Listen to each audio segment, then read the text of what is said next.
Iran America के बीच संभावित समझौते को लेकर दुनिया भर में चर्चाएं तेज हैं। कहीं इसे मध्य पूर्व में शांति की सबसे बड़ी कोशिश बताई जा रही है, तो कहीं इसे अमेरिका की कूटनीतिक मजबूरी और ईरान की बड़ी जीत के रूप में पेश किया जा रहा है। लेकिन सच क्या है? क्या वाकई अमेरिका ईरान को $300 बिलियन देने जा रहा है?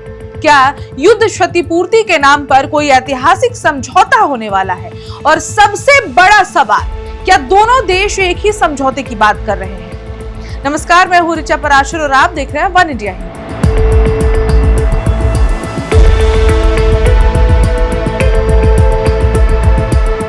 ईरान और अमेरिका के बीच पिछले कई हफ्तों से बैक चैनल बातचीत चल रही है।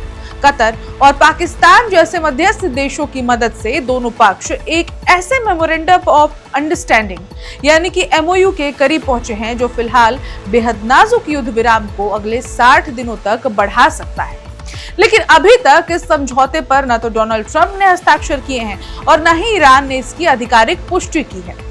अमेरिकी उपराष्ट्रपति JD वेंस ने साफ कहा है कि ये कहना मुश्किल है कि ट्रंप इस दस्तावेज पर कब या फिर हस्ताक्षर करेंगे भी या नहीं।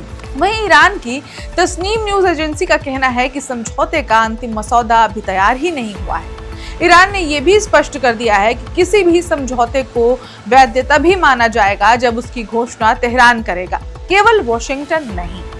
तो अब बात करते हैं इस प्रस्तावित समझौते के सबसे अहम हिस्सों की। सबसे पहले स्ट्रेट ऑफ हॉर्मुज।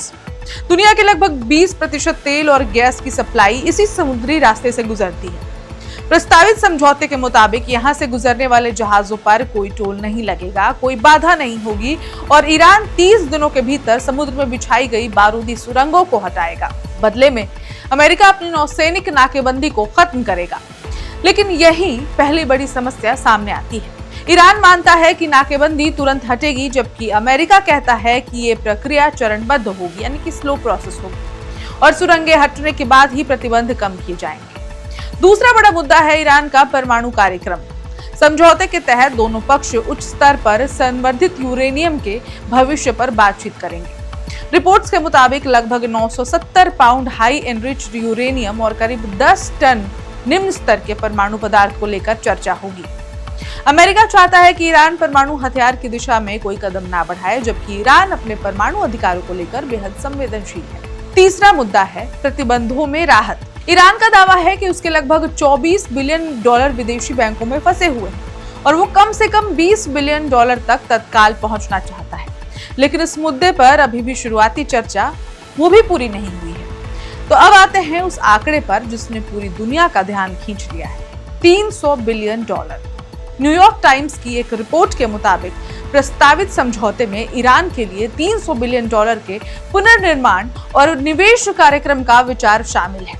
अमेरिकी तेल ऊर्जा कंपनियों को ईरान में निवेश की अनुमति दी जा सकती है। अमेरिकी अधिकारी इसे युद्ध क्षतिपूर्ति नहीं बल्कि एक अंतर्राष्ट्रीय निवेश कोष बता रहे हैं। लेकिन आलोचकों का कहना है कि आर्थिक रूप से मध्य पूर्व का पूरा शक्ति संतुलन बदल सकता है। एक और विवादित बिंदु लेबनान से जुड़ा है। ईरान चाहता है कि इजराइल हिजबुल्लाह संघर्ष को भी इस समझौते में शामिल किया जाए और पूरे क्षेत्र में युद्ध समाप्ति की घोषणा हो। लेकिन अमेरिका फिलहाल सिर्फ 60 दिन के युद्ध विराम विस्तार की ही बात कर रहा है। यही वजह है कि अब सबसे बड़ा सवाल ये बन गया है कि क्या दोनों देश वास्तव में एक ही दस्तावेज पढ़ रहे हैं। अमेरिका इसे सीमित युद्ध विराम विस्तार मान रहा है, जबकि ईरान इसे व्यापक क्षेत्रीय समझौते के रूप में देख रहा है। फिलहाल स्थिति यह है कि मध्य पूर्व के इतिहास का शायद सबसे महंगा और सबसे महत्वपूर्ण शांति समझौता अभी तक कागज पर अधूरा है। दस्तखत नहीं हुए हैं, शर्तें पूरी तरह तय नहीं हैं और अंतिम फैसला अभी डोनाल्ड ट्रंप के हाथ में है। यानी समझौता लगभग तैयार है, लेकिन मंजिल अभी भी काफी दूर दिखाई पड़ रही है। इस समझौते का इंतजार पूरी दुनिया भी कर रही है, क्योंकि ईरान, अमेरिका और इजराइल के बीच जो भीषण युद्ध चल रहा है, इससे पूरी दुनिया परेशान है। पूरी दुनिया में तेल संकट है, ईंधन संकट है, गैस सप्लाई की संकट चल रही है। भारत की अगर बात करें तो 4 बार पेट्रोल के दाम बढ़ाए जा चुके हैं, 4 बार डीजल, CNG सबके दाम बढ़े हैं। आज भी खबर आई थी कि मुंबई में CNG के दाम ₹2 और बढ़ा दिए गए। कुल मिलाकर ये जो पूरा वैश्विक खतरा बना हुआ है, ये कहीं ना कहीं इसी युद्ध की वजह से ही है, क्योंकि स्ट्रेट ऑफ हॉर्मुज इस युद्ध के सेंटर में है और स्ट्रेट ऑफ हॉर्मुज से दुनिया का 20% तेल, ईंधन और गैस सप्लाई गुजरता है। और क्योंकि स्ट्रेट ऑफ हॉर्मुज में तनाव है, तो दुनिया में इसका असर साफ दिखाई पड़ रहा है। तो दुनिया यही चाहती है कि जल्द से जल्द किसी शांति समझौते पर सहमति बन जाए, शांति समझौता जल्द ही पूरा हो जाए, युद्ध रुक जाए। फिलहाल तो सीज फायर नहीं, दुनिया चाहती कि युद्ध रुके ताकि दुनिया अपने नॉर्मल अस्तित्व में वापस से पहले की तरह सांस ले पाए। इस खबर में इतना ही। अपडेट्स के लिए देखते रहें वन इंडिया हिंदी।